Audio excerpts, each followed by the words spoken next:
कराची गुरु मंदिर के भरिसां गाड़ी ते 8 जवाबदारनि जी फायरिंग के नतीजे में 2 सगा भाइर मारिजी विया आहिनि। एसपी जमशेद अली ना राजपुर मूजिब कार में 5 भाइर सवार हुआ जेके पेशी ते सेंट्रल जेल में कायम अदालत वञी रहिया हुआ।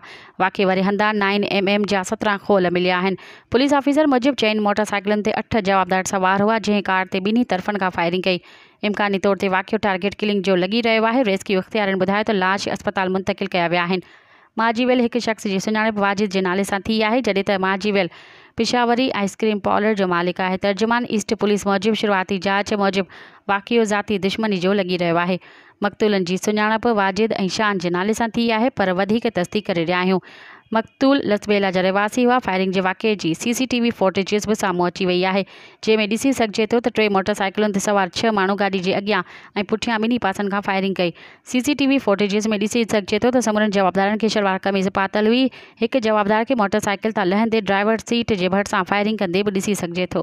मज़ीद ख़बरनि ऐं तफ़सीलात लाइ विज़िट कयो असांजी वेबसाइट www.awamiNewsHD.com ऐं ॾिसंदा रहो अवामी न्यूज़ HD।